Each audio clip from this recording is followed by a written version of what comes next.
Bienvenue à nouveau dans World Affairs in Context, à tous. Merci de me rejoindre. Après un mois de tensions persistantes, les États-Unis et la Chine sont de retour à la table des négociations. Les discussions commerciales ont repris cette semaine à Londres, ce qui marque un moment potentiellement décisif dans une confrontation commerciale très complexe concernant les exportations de technologies et les terres rares. Comme je l'ai mentionné hier. J'ai expliqué que les États-Unis veulent et ont vraiment besoin des terres rares provenant de Chine. Et bien sûr, il y a les mesures protectionnistes de Trump. Mais comme le président Trump lui-même l'a dit aujourd'hui, la Chine, ce n'est pas facile, a-t-il déclaré.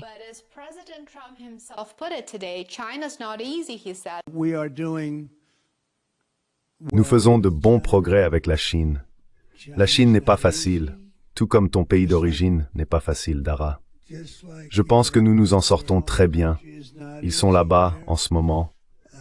Je ne reçois que de bons rapports. C'est encore un peu tôt, mais ils vont bientôt appeler. En fait, probablement quand je reviendrai, j'aurai mon premier appel de leur part. Nous voulons ouvrir la Chine. Et si nous n'ouvrons pas la Chine, peut-être que nous ne ferons rien. Mais nous voulons ouvrir la Chine. Ce sera une excellente chose pour la Chine. Une excellente chose pour le reste du monde.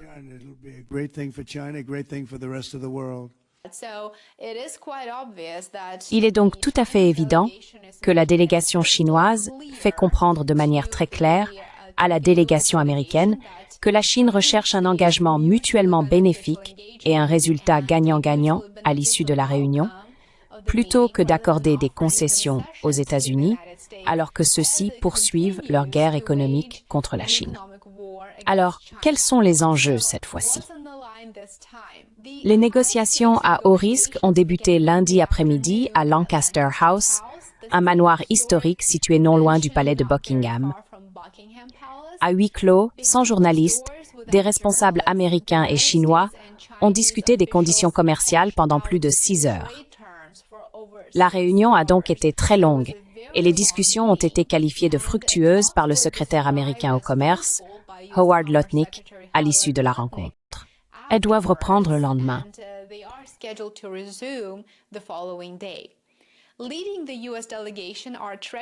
La délégation américaine est dirigée par le secrétaire au Trésor, Scott Bessent, le secrétaire au commerce, Howard Lutnick, et le représentant au commerce, Jameson Greer. Du côté chinois, la délégation est menée par le vice-premier ministre et Li Feng. La présence de Lutnick, anciennement chez Cantor Fitzgerald et désormais responsable du contrôle des exportations, semble indiquer une forte priorité accordée à la technologie et à l'énergie dans ces discussions à Londres. Alors, quels sont les enjeux cette fois-ci? Au cœur des négociations, les États-Unis pourraient assouplir les récentes restrictions à l'exportation, notamment celles visant les logiciels de conception de puces, les pièces de moteur à réaction, les produits chimiques et les matériaux nucléaires. En contrepartie, la Chine assouplirait ses limitations sur l'exportation de terres rares, des matériaux essentiels pour les smartphones, les avions de chasse, les véhicules électriques et même les composants de réacteurs nucléaires.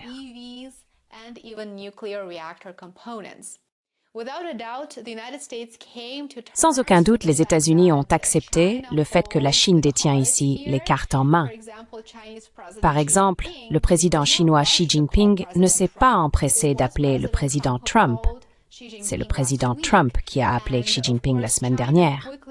Et bien sûr, la Chine a rapidement réajusté son orientation économique et a clairement indiqué qu'elle était prête à tenir bon malgré les pertes et les difficultés à court terme qu'un protectionnisme extrême causerait à son économie.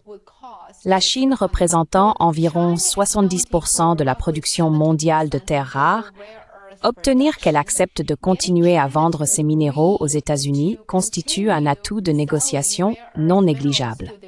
C'est le principal objectif de la délégation américaine à Londres.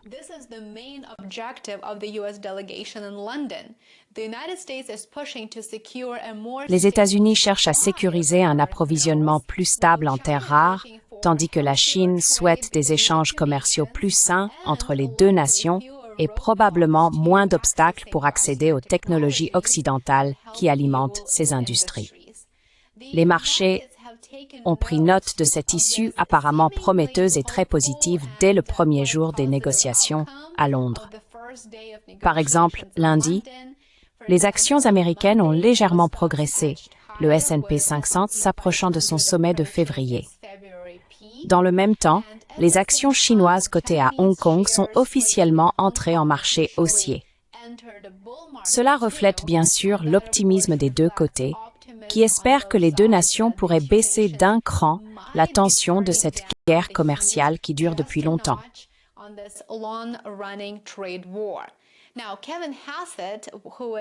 Kevin Hassett, qui est bien sûr, comme vous le savez peut-être, le chef du Conseil économique national de la Maison-Blanche, a suggéré qu'une fois qu'une poignée de main aura lieu à Londres, et il en est très certain, les contrôles à l'exportation des États-Unis seront assouplis et la Chine libérera des terres rares en volume que les États-Unis souhaitent obtenir.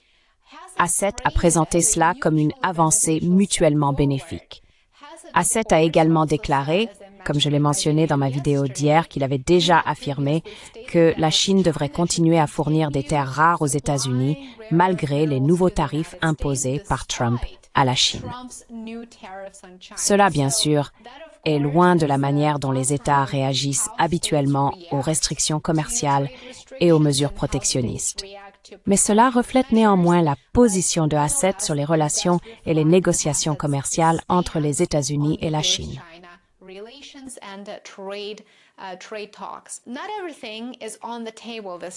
Tout n'est pas sur la table cette fois-ci. Les États-Unis maintiennent fermement leurs restrictions concernant les puces les plus avancées, en particulier les modèles H2O de NVIDIA, qui sont utilisés pour entraîner les systèmes d'intelligence artificielle. Selon Hassett, ces puces sont totalement interdites à la Chine, donc les États-Unis ne les prennent même pas en considération, même si d'autres semi-conducteurs pourraient faire partie des négociations de Londres. Les États-Unis sont venus à Londres prêts à faire une toute petite concession, juste assez, pour que la Chine fournisse des terres rares aux États-Unis, ce qui est le seul objectif de ces négociations commerciales.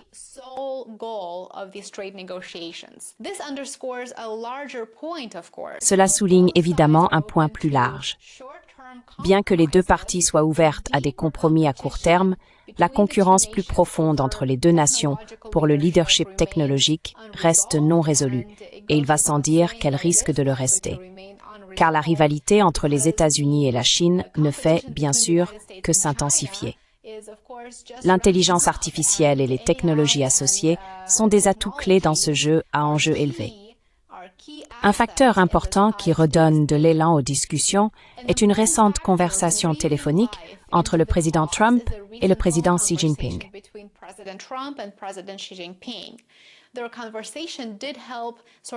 Leur conversation a effectivement contribué à relancer la dynamique diplomatique après la dernière réunion à Genève, où les deux parties avaient convenu de suspendre les droits de douane pendant 90 jours afin de travailler à la réduction des déséquilibres commerciaux.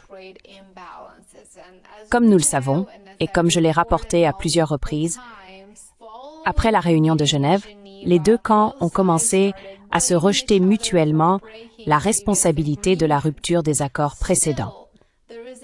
Pourtant, il existe actuellement un scepticisme important quant à l'ampleur des progrès qui pourront réellement être réalisés à Londres.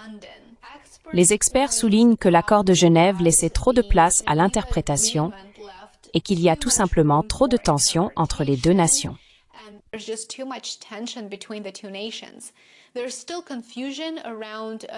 Il subsiste encore de la confusion quant aux technologies pouvant être exportées, aux éléments de terres rares effectivement autorisés et à la manière dont les règles commerciales plus larges seront appliquées à l'avenir.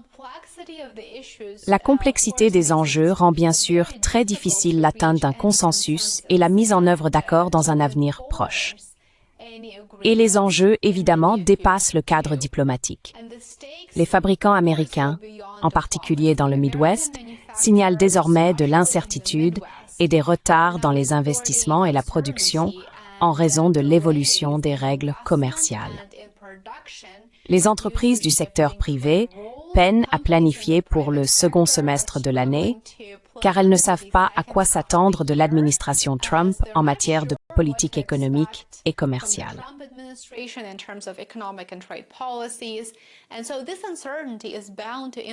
Ainsi, cette incertitude est forcément susceptible d'avoir un impact sur les consommateurs, car elle peut entraîner une baisse des stocks et rendre certains articles complètement indisponibles.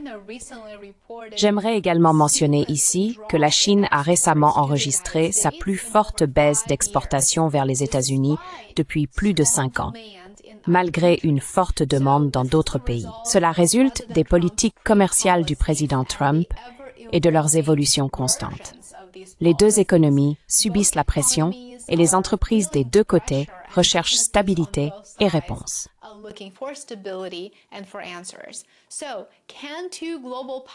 Alors, deux puissances mondiales peuvent-elles trouver un terrain d'entente lors d'une réunion historique à Londres? Je pense que cela reste à voir. Alors que les négociations reprennent pour une deuxième journée, le monde observe de près, car ce qui sera décidé ici pourrait façonner l'avenir du commerce international, de la politique technologique et bien sûr l'équilibre des pouvoirs dans l'économie mondiale et au-delà. Merci beaucoup de votre attention. J'espère que cette brève mise à jour vous a intéressé. N'oubliez pas d'aimer, de vous abonner et de partager. Suivez-moi sur Patreon et Substack. J'aimerais beaucoup vous y retrouver également. Et je vous retrouve ici demain. À bientôt. I'll see you back here tomorrow. Bye for now.